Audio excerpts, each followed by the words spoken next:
अन्य दुनिया भर के संत और पंथ जैसे श्री धर्मदास जी की वंशावली वाले कबीर पंथी, जो कबीर जी की दाढ़ी मूछ वाली एक काल्पनिक फोटो को साहिब मानकर पूजा स्थल पर रख कर उसकी पूजा करते हैं, दंडवत प्रणाम करते हैं। और कोई पूछे कि आप जिस कबीर जी की फोटो की पूजा कर रहे हैं, अपना साहिब कह रहे हैं, ये कबीर जी हाल फिलहाल कहाँ हैं? तो जवाब मिलेगा कि साहिब तो 650 साल पहले हुए थे। अब वर्तमान में तो केवल उनकी काल्पनिक फोटो ही शेष है।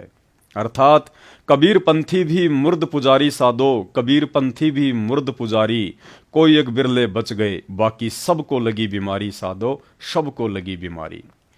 मुर्दों की मूर्ति पूजा वाली यही स्थिति राधा स्वामी पंथ, धन धन सतगुरु पंथ, जय गुरुदेव पंथ तथा निरंकारी पंथ सहित दुनिया भर के कथावाचक संत, महंत, आचार्य और शंकराचार्यों की है।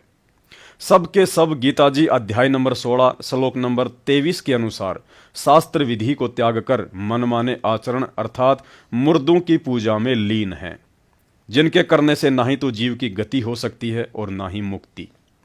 आखिरकार 8 सितंबर 1951 के दिन भारतवर्ष की पावन भूमि पर संत रामपाल जी महाराज के नाम से प्रकट होकर स्वयं सच्चिदानंद परमेश्वर कबीर साहिब जी ने सन 1994 से एक नए भक्ति युग की शुरुआत की, जिसे यथार्थ 13वें कबीर पंथ के नाम से जाना जाता है। परंतु इस यथार्थ 13वें कबीर पंथ में भी वर्तमान समय 2024 तक 90% संगत मुर्दा संतों की पूजा में ही लीन है। वर्ष 1994 में हम तुच्छ बुद्धिजीव आत्माओं के आध्यात्मिक बौद्धिक स्तर को देखते हुए परमेश्वर रामपाल जी के सामने एक समस्या आन खड़ी हुई कि वे स्वयं सच्चिदानंद घन ब्रह्म कबीर परमात्मा होते हुए भी हम अज्ञानी आत्माओं के सामने ये कैसे कहें कि मैं ही वो कबीर साहिब हूं जिसे तुम वर्तमान में सर पर टोपी और दाढ़ी मूछ की शक्ल में एक कागज के टुकड़े पर बनी तस्वीर संत कबीर दास के नाम से जानते हो।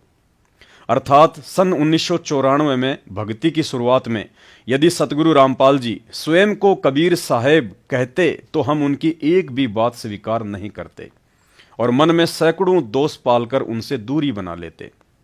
और दूसरी तरफ आध्यात्मिक नियम अनुसार अपने सतगुरु के अलावा किसी अन्य फोटो या मूर्ति में भगवान को देखा या पूजा तो परमेश्वर जी की वाणी के अनुसार सत्य भक्ति करते करते भी जीव आत्मा नरक की भागी बनती है।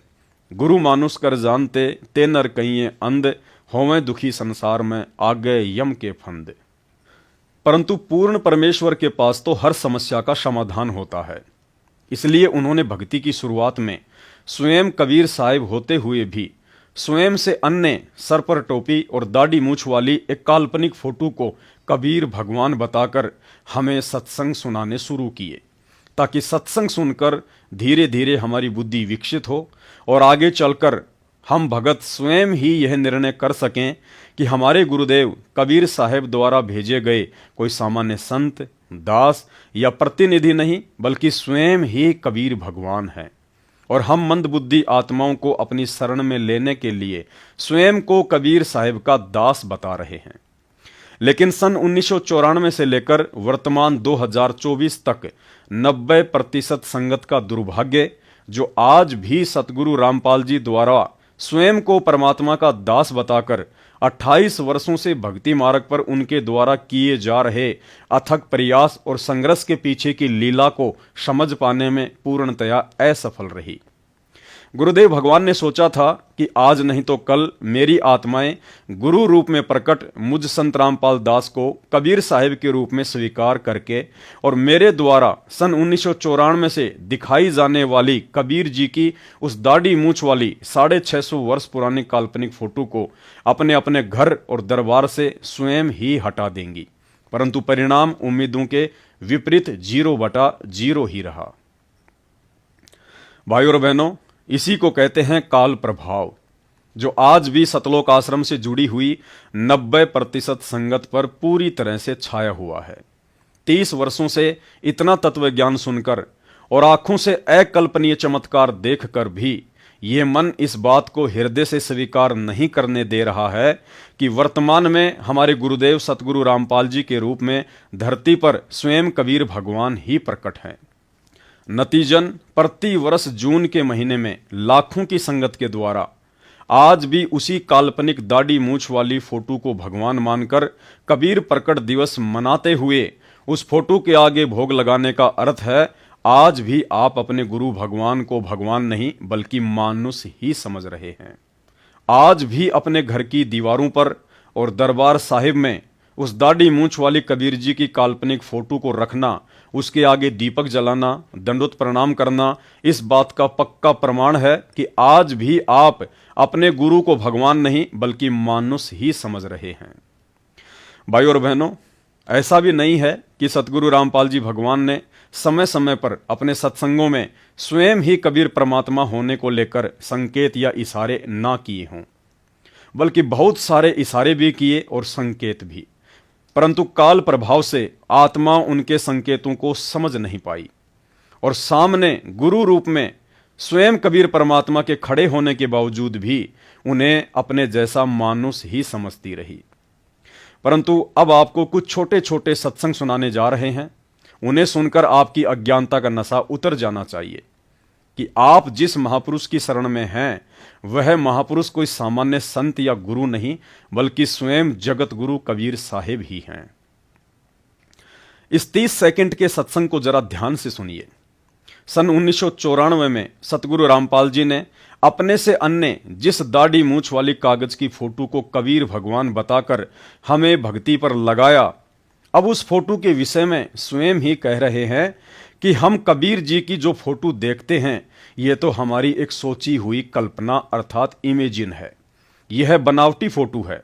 और आगे कह रहे हैं कि जिस रूप में वो परमात्मा 650 साल पहले आए थे उस रूप को तो हम वर्तमान वालों ने देखा नहीं, और वर्तमान में जिस रूप में वो परमात्मा आ जाए उसको हम मानेंगे नहीं, तो कैसे बात बनेगी। अर्थात सतगुरु रामपाल जी भगवान ने ये शब्द कहकर कि 650 साल पहले कबीर जी जिस रूप में आए थे उस रूप को हम वर्तमान समय वाले भगत नहीं जानते हैं। अर्थात सीधा सीधा सतगुरु रामपाल जी ने इस दाढ़ी मूछ वाली फोटो को एक काल्पनिक और बनावटी फोटो साबित कर दिया है। सुनिए सत्संग। यदि इस दास के स्थान पर आज कबीर परमेश्वर भी आ जाते, क्योंकि जिस समय कबीर परमेश्वर जिस रूप में आए थे वो तो तुमने देखा नहीं वर्तमान वाला ने, और वो परमात्मा किस रूप में आए थे ये तो जो हमने चित्र बना है तो हमारा एक अपना इमेजन है, अपना सपोजिशन है, अपना माना हुआ बनाया है। लेकिन वो परमात्मा अब आ जाए तो जिस रूप में वो पहले आया था वो तो तुमने देखा नहीं, और ईब जिसमें आ रहा उसने तुम मानो को नहीं।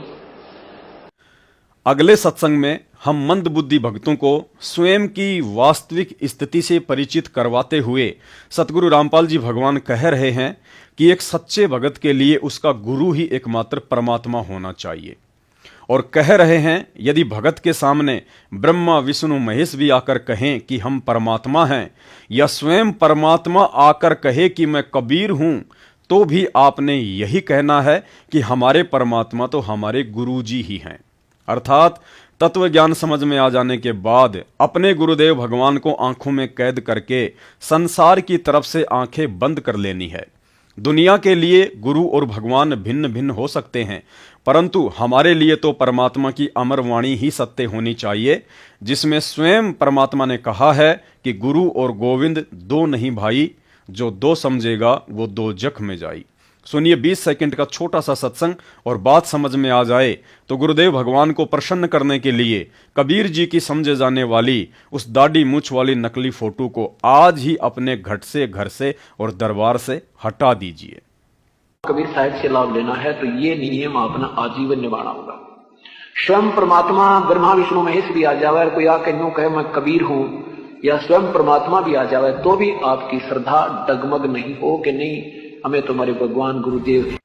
अगले वीडियो में तो सतगुरु रामपाल जी भगवान ने जिस तरह से कबीर जी की समझे जाने वाली दाढ़ी मूछ वाली काल्पनिक फोटो को नकली साबित कर दिया है, उसके बाद तो मूड से मूड भगत को भी समझ में आ जाना चाहिए कि उसके गुरु के अलावा वर्तमान में अन्य कहीं कोई कबीर नहीं है। गुरुदेव भगवान स्वयं उस दाढ़ी मूछ वाली कबीर जी के नकली फोटो की तरफ उंगली करके स्पष्ट संकेत दे रहे हैं कि प्रभु का ऐसा चित्र नहीं है।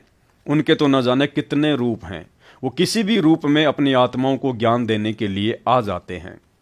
इससे स्पष्ट हो जाता है कि कबीर परमेश्वर जी का केवल एक वही रूप नहीं है जिस दाढ़ी मूछ वाले रूप को हम अज्ञानता में भगवान मानकर बैठे हैं। वो तो किसी भी रूप में आ जाते हैं। अर्थात गुरुदेव के कहने का अर्थ है कि आज वही कबीर भगवान तुम्हारे सामने संत रामपाल दास रूप में प्रकट है, अगर पहचान सको तो। क्योंकि वर्तमान में गुरु रूप में आए हुए कबीर परमात्मा की पहचान करवाने के लिए ही पिछले 28-30 वर्षों से इतने ढेर सारे सत्संग सुनाए गए हैं। सुनिए सत्संग जिसमें गुरुदेव ने साफ साफ कह दिया है कि प्रभु का ऐसा रूप नहीं है जैसा हम इन फोटो में देखते हैं। होंगे अपने आत्माओं, अब तो ये दास बैठा है, यदि यहाँ परमात्मा इसी मानव शरीर तो है ही उनका, क्योंकि बनारस में 120 वर्ष रहे, और अब भी वो आ जाते। जो हम चित्र देखते हैं प्रभु का, ऐसा चित्र नहीं है। वो तो ना जाने कितने स्वरूप है उस मालिक के, वो किसी भी रूप में आकर के अपना ज्ञान बताता है, अपनी प्यारी आत्माओं को अपने चरणों में लगा के भक्ति करवा के सतलोक ले जाता है। अब आज हम भगवान की तलाश कर रहे हैं, और परमात्मा क्या अनमोल वस्तु है, क्या अनमोल है, कितना उसके अंदर गुण है। यदि आज हमें वो मिल जाए, आपके सामने आ जाए, तो आपकी क्या स्थिति होगी। एक बार सोचना, जो भक्त आत्माएं हैं गहराई से सोचे। अब जैसे भूखे को भोजन सामने मिल जाए और निर्धन को सामने धन की थैली नजर आवे, तो कैसी तड़फ होगी उसकी। प्यासे को पानी मिल जावे तो कैसी श्रद्धा करेगा, टूट कर पड़ेगा उसके ऊपर। धन है तो ठाकर सीने का यूं देख कर भाग लेगा, छुपा जो कि तो इसने कोई देख ना ले। और सामने भोजन है तो ऐसी सब टूट के पड़ जाएगा, फटाफट खाएगा, अपनी जान बचाएगा। ऐसे ही हमें जब परमात्मा आज मिल जाए, आपके सामने आ जाए, क्योंकि हम उसी की तलाश में तो भटक रहे हैं, तो आपकी कैसी श्रद्धा होगी, ये आप अपने अपने स्तर से सोच सकते हैं। गुरुदेव भगवान ने पूर्ण मोक्ष प्राप्ति का एक मुख्य नियम बताया है और कहा है कि 650 साल पहले आप 64 लाख आत्माओं के फेल होने का एक ही मुख्य कारण था कि आपने गुरु रूप में आए हुए कबीर परमात्मा को दिल से परमात्मा स्वीकार नहीं किया। केवल जुबान से परमात्मा परमात्मा कहते थे, परंतु दिल में जगह नहीं बन पाई थी, और दिल में जगह बने बिना बात अधूरी रह जाती है। पहले वाली उस गलती को याद दिलाते हुए गुरुदेव क्या कुछ कह रहे हैं, सुनिए उन्हीं के मुख कमल से।